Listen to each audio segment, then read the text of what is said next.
ABP আনন্দের creators কনফ্লুয়েন্সে আপনাদের সকলকে স্বাগত। আমার সঙ্গে আজকে যিনি আছেন তার আর আলাদা করে পরিচয় দেওয়ার দরকার পড়বে না, কারণ সোশ্যাল মিডিয়ায় সে কিন্তু যথেষ্ট পপুলার। তাকে মোটামুটি সকলেই চেনে। সে আর কেউ নয়, সে প্রেরণা। আমাদের অনুষ্ঠানে আপনাকে স্বাগত Prerna. Thank you so much, thank you. প্রথমেই যে প্রশ্নটা করব সেটা হচ্ছে, কন্টেন্ট ক্রিয়েশনটা আপনার কাছে কি? আগে মানে এখনও আছে ভালোবাসা, প্যাশন আর রোজি রুটি। আচ্ছা, তো কন্টেন্ট ক্রিয়েটার হিসেবে নিজেকে কত নম্বর দেবে? দেখো, ক্রিয়েটার হিসাবে নিজেকে কত নম্বর দেবো সেটা বলতে পারবো না, বাট যদি বলো যে কন্টেন্টের পেছনে ওই প্রেরণাটাকে এত খাটাখাটনির জন্য কত দেবো, সেটা 100। কারণ ওই একদম যেটা আমি এর আগেও অনেক জায়গায় বলেছি, যে লেখালেখি থেকে শুরু করে কোনটা রিলেটেবল টপিক, কোনটা মানুষ দেখতে পছন্দ করে, মানুষ কখনো কখনো একটু শুধু মজা পছন্দ করে, কখনো একটু মিনিংফুল কিছু পছন্দ করে, অ্যান্ড কখনো আমরা যেহেতু একটা এমন জায়গায় পৌঁছেছি যেখানে প্রচুর মানুষ আমাদেরকে ফলো করে, তো আমাদেরও সেই দায়িত্বটা বর্তায় যে আমরা এমন কিছু দেখাই যাতে মানুষ ঠিক দিকে ইনফ্লুয়েন্স হয়। তো এত কিছু ভেবে একটা জিনিস লিখে সেটার ভিজুয়ালস কী হবে ভেবে, মানুষকে কি দেখাতে চাইছি সেটা ভেবে, মানুষকে কিছু প্রেজেন্ট করার জন্য যে খাটনিটা, সেই খাটনিটা প্রেরণা খাটে, আর সেটার জন্য আমি 100 দিতে পারি। প্রেরণা কি ছিল কন্টেন্ট ক্রিয়েশন করার সময়? মাই লাভ ফর অ্যাক্টিং, সেই জিনিসটাই এতটাই বেশি ছিল, অ্যান্ড লাভ ফর ক্যামেরা, যে না এই যে সামনে ক্যামেরাটা দাঁড়িয়ে মানে রয়েছে, আর ক্যামেরাটার সামনে আগে আমি ছোটোবেলা থেকে এরকম করতাম, পোজ দিতাম নিজেই, আয়নার সামনে দাঁড়িয়ে পোজ দিতাম, ক্যামেরার সামনে পোজ দিতাম।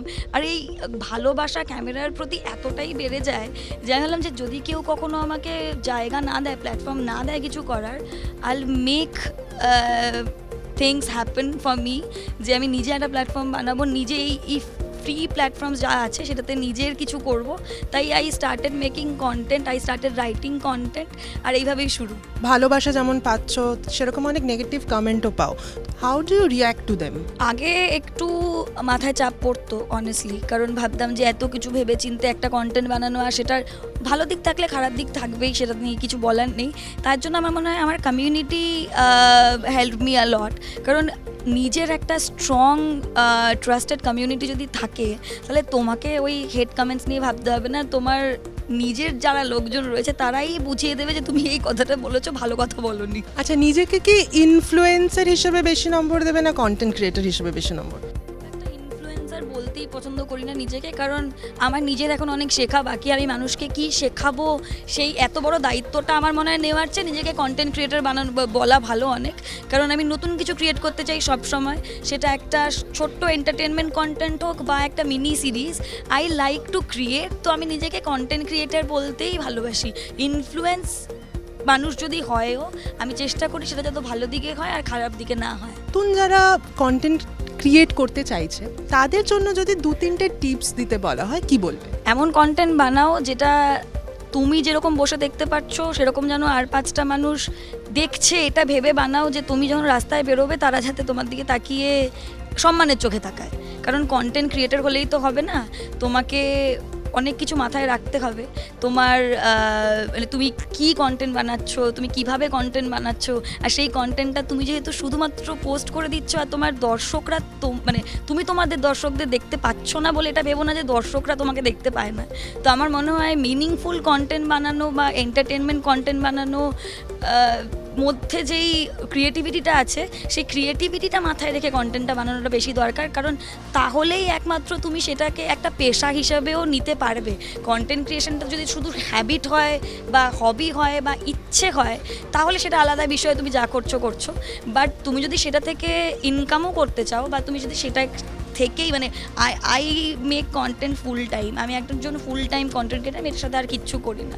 তো সেটার জন্য অনেক কিছু মাথায় রাখতে হয়, ব্র্যান্ড অ্যাপ্রোচ মাথায় রাখতে হয়, তুমি কীভাবে কন্টেন্ট বানাচ্ছ সেটাকে মাথায় রাখতে হয়, আর তোমার ইনফ্লুয়েন্সটা যাতে খারাপ না হয় সেটাও মাথায় রাখতে হয়। তো আমার মনে হয় একটু রেসপন্সিবল হয়ে কন্টেন্ট বানানোটা খুব দরকার।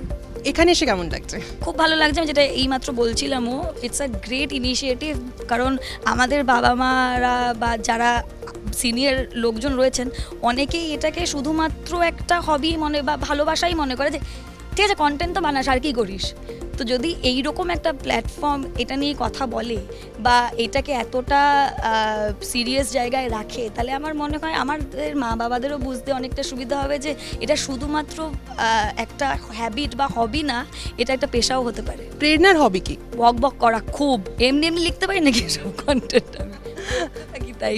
আমাদের এবিপি আনন্দের দর্শকদের জন্য কিছু message. Thank you so much for inviting me, it means a lot. ছোটো থেকে যেই চ্যানেলটা দেখে বড় হয়েছি, যেটা বাবার সাথে বসে দেখেছি, সেখানে আমাকে ইনভাইট করা হয়েছে, এটা যেরকম যেটা সেটার জন্য যেরকম আমি প্রাউড ফিল করছি, আমার বাবা প্রাউড ফিল করবে।